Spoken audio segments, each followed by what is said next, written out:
PAKO 2 is a game I've already looked at on the channel when it came out on Steam Early Access in May of this year.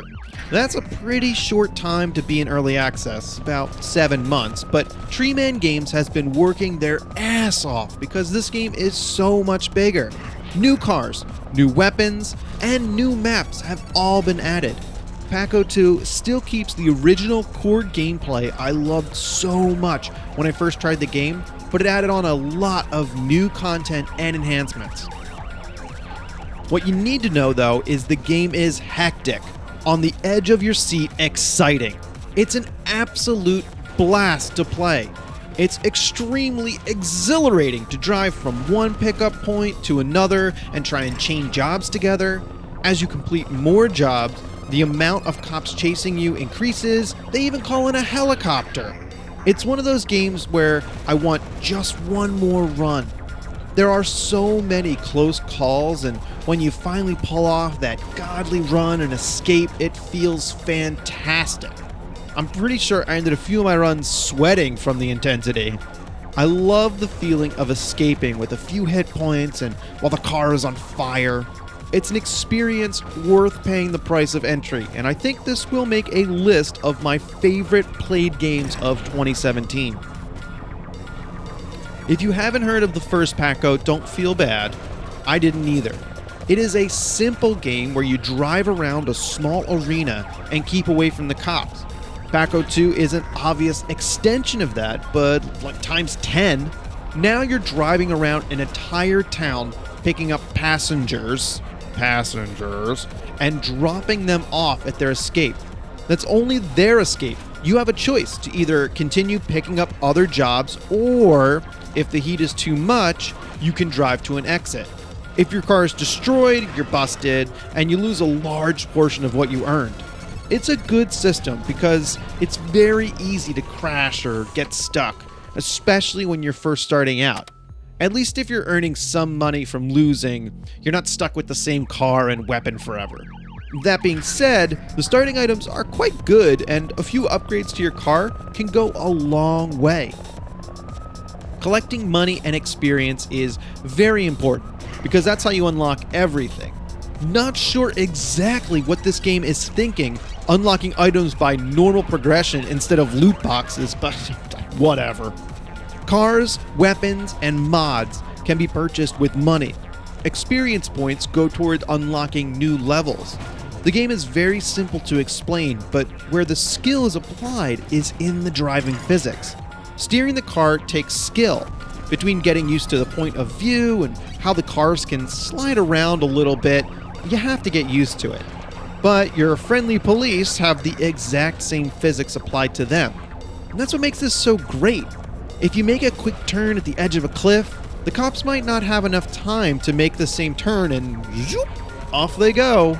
After a while, you can get really good at driving right between the cops and making those quick turns to throw them off your trail. There is another way of getting rid of the cops as well. You can shoot them. While driving, you have the opportunity to use the right joystick to aim your weapon and see if you can kill the cops. It's difficult because it splits your attention between shooting and driving. If you're not completely focused on driving, you're very likely to crash. Yet, getting the cops off your back can have a lot of benefits as well. And after a while, they start shooting back, and that can really have some adverse effects to your run. My favorite is using the grenades, and after a quick turn when all the cops are bunched up behind me, boom! They're all gone. When you start getting the hang of driving, you'll get further into a run. Maps have a certain set of pickup and drop-off points that you'll learn. I haven't been able to 100% a map yet. It gets really tough. I think learning the maps might be the most important aspect of getting better. Once you know all the roads and shortcuts, you can get around the map a lot easier. Notably, when you know the best path to the escape. The game is helpful enough to point you in the general direction, but on some maps it could be on the other side of a river, or like a building could be in your way, or a boulder. Also, there's one map where it points me to the beach and I keep driving straight into a building. That doesn't help my run at all. The map design is something they worked really hard at, and all the maps have a unique theme. They're all small enough that it's easy to kind of memorize them all, but large enough to not get stale. There's also a mechanic where random bonuses are given out each time you drop people off. These can range from 50% less damage from bullets to a full repair. You can set the order you get the pickups, and I'm sure that's a lot easier, but random is so much more interesting. I prefer the random because it forces me to adjust my playstyle to the situation, especially if you get the no fall damage. That opens up an entire world of shortcuts. These bonuses were added during the early release period, and I think it's an improvement. Before, you would receive a flat amount of health back, and this new system is so much more varied. The randomness increases the skill level, since you might not always get health points back. It makes the exit a lot more enticing when you're deep in a run, even if you have close to full health. Treeman Games also added a ton of new cars since their first launch, ranging from vans to sports cars and even an off-road specific truck. It doesn't take too long to buy one, but upgrades are very important. I'm super impressed with the variety. There is something for everyone's playstyle. I even think they could have gotten away with less cars and it would have been fine, but 26 cars? That's great! It's an important point, so I want to make it clear that this game has so much content. So many different combinations and ways to play, try a new car and a new weapon, maybe you'll get a bit further into a run. I don't fully agree with having the levels hidden behind experience gain, but it seems to go quick enough. And after I've had my fill, I could see installing PAKO 2 again and coming back for like an afternoon. Another thing I really enjoy is the music. The game has some fantastic beats. It starts off quiet, but as soon as you pick up a crew, the music kicks in and has this huge thumping beat. It adds so much to the atmosphere of the game. They really lay the VHS film aesthetic on thick, which I don't have a problem with at all. But don't worry if you do, because all the filters are adjustable in the options menu. PAKO 2 has a unique aesthetic that is not matched by anything I've played recently. It selected a theme and jumped in feet first. Side note, PAKO 2 does have multiplayer, but it's not split screen. One player can drive as normal, and player 2 can shoot an extra gun of their choice. Unfortunately, on my setup, the Steam Link, I could not get it to work correctly. What happened is the car would completely stop moving while player 2 was shooting. It was impossible to get around. There's just no way to play like that. I imagine it was because I was using two controllers. When I tried it out alone by moving the mouse, it seemed to work fine.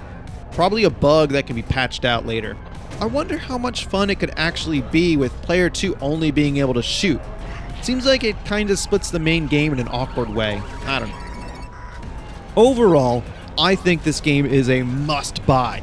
I love playing this game so much, I have no plans of stopping anytime soon. As I said earlier, this would make the list of my favorite games of 2017. I want to see if I'll be able to complete an entire map's runs. I'm also wondering about driving the Road King and Wanderer, the two most expensive cars in the game. They're probably game-breaking, but they look like a lot of fun. I can't wait. Each run brings some of the greatest highs while dodging the cops and the greatest lows when you're driving right into the water and you're really screwed up. If you have any interest in being a getaway driver or you like driving games at all, PAKO 2 should be on your short list of games to play. It's got tons of content which ups the replay value, and for $10 you could do a lot worse. So much worse. It's really late at night and I tried to shoot some other footage with a different camera and it didn't work out, but I want to release this video tomorrow, so I'm just going to do this. I really want to say thanks for watching. If you are new watching this video, please subscribe. That really helps the channel. And yeah, talk to you later.